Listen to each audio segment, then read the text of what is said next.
Hello and welcome to Bilingual Analytics. My name is Roland and I would like to share with you one more thing about the star schema. Once you have a nice looking star model in your report, you can allow your users to personalize visuals. It means that they will be able to change visualization types, add or remove columns, or just in general, interpret the data in different ways. Now without further ado, let's jump into this. Here we are on our star report in the web service. If we hover over the quantity report, the third icon from the right is going to indicate that we can personalize this visual. So let's just switch the brand name on the x-axis or legend to customer group.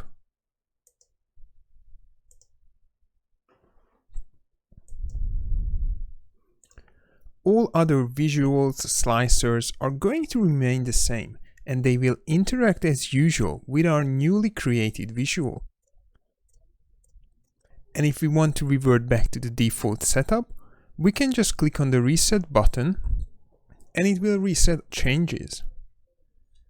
It doesn't take too much to personalize visuals at this stage. Why is it important? Let's say that you have a generic report shared with 100 users. There is just no way to create a report that suits that many users. Also, the personalized visual feature can help you as a report creator. It's not just that we cannot create a report to suit all users, it's more about the fact that we cannot think about all the questions that the users may have, or a certain very specific business case. Now, in addition to all of that, it is a really good way to experience the self-service business intelligence solution. And who knows, maybe later down the track, you will be able to create a single, approved or promoted dataset and let your users create whatever kind of reports they want to create. So how do we set this up? Let's head over to Power BI. First of all, make sure that this preview feature is turned on in options. Then we have to hide all those fields that we don't want to show to our report users.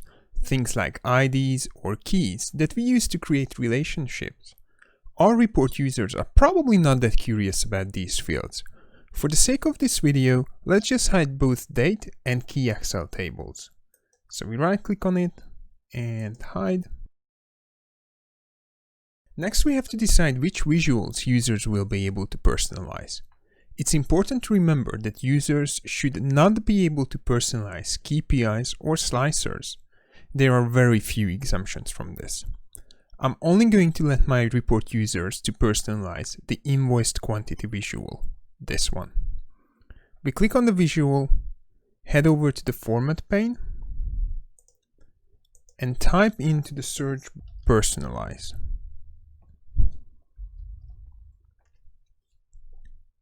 Change the toggle from off to on, and that's it.